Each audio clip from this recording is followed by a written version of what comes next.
Alright guys, back again. Here's the review as promised of the cool model Skeleton Warrior 1/6 scale figure. Just got this guy in from Monkey Depot, and I wanted to put it out there, let people know about him, and show you what he's all about. So this here is the Skeleton Warrior. They do make another version which is known as the Reaper. Comes with a cloak and a sickle.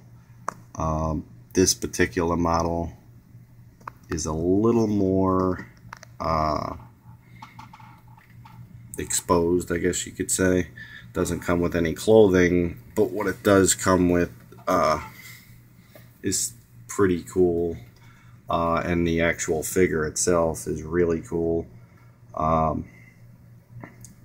This is a fully posable 1/6 scale skeleton, and it is the most posable skeleton in 1/6 there is. As you can see, the joints for this figure, there's a lot of them. The articulation is really good. The spine is actually posable. You can see all the cut joints in the arm and the pin and socket joints at the elbows and shoulders, hips, knees, wrists. The jaw is posable.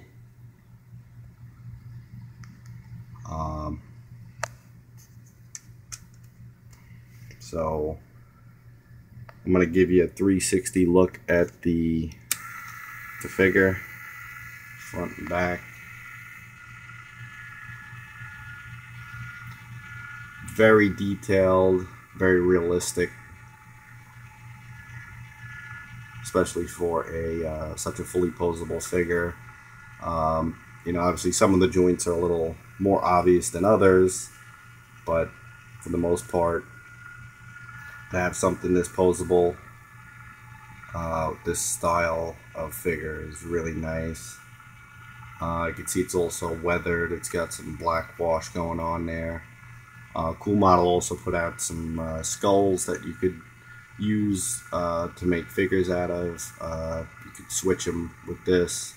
It came out with a few different colors. They also had like eyeballs that you could pop in as well. Jaws are removable, so these are good not only for simply using as an action figure, but great for dioramas. You know, if you want to have some skulls and skeletons for medieval, you know, barbarian, or if you needed them for like a Terminator base, you know, or Predator, you could definitely use something like this. In my unboxing, actually, let me not get to that yet. Let's go into the accessories that you get with this guy. So you get a total of 6 hands, 3 complete sets. Obviously, he has simply the relaxed hands.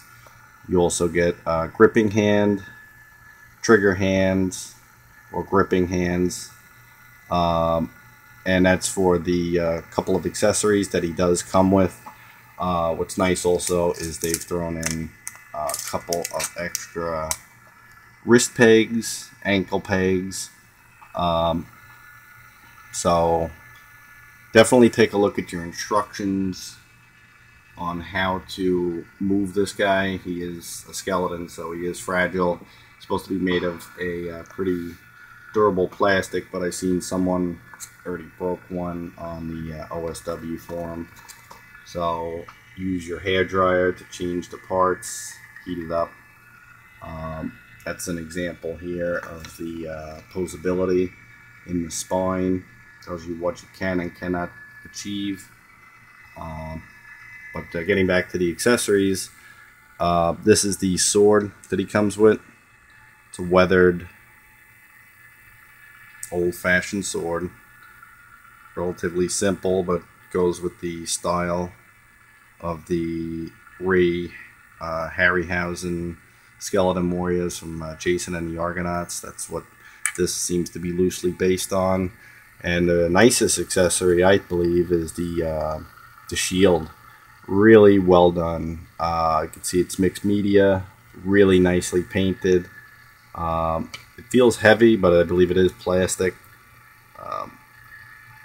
That's really nice, and they didn't spare the back. You see it's got an actual strap.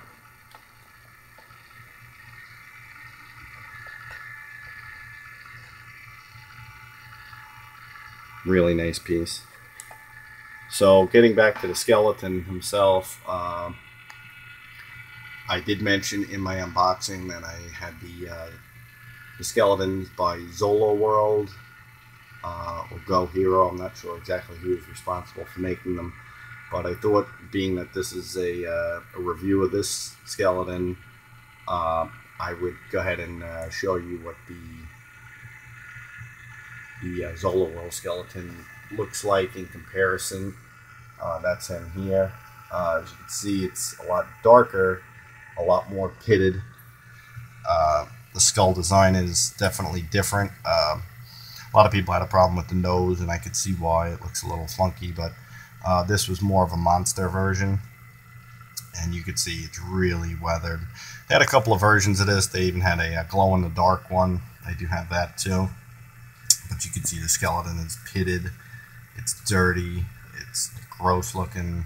Looks like it's definitely been buried for centuries. But the articulation on this, while it's pretty good, they're all ball joints. You don't get a whole lot of range of motion with it. So definitely have to give it to the cool model skeleton for articulation. But for durability, I would think this one is actually a lot more stable. It doesn't feel quite as fragile in your hands as the cool model one, but that comes with, you know, obviously being a little more realistic and fragile looking, and it is actually kind of fragile. I got a couple of stiff joints on there. I didn't want to put any too much pressure on to see if I can get them to move, so I had to give this one some time before I start messing with the posing, because I don't want to break anything on them. But there you go, guys, a look at the very cool, brand new, cool model skeleton warrior. I recommend them. Great, again, for dioramas or just for a simple display piece. Again, I got mine at Monkey Depot. Highly recommend it. Check them out. And until next time, guys, thanks for watching.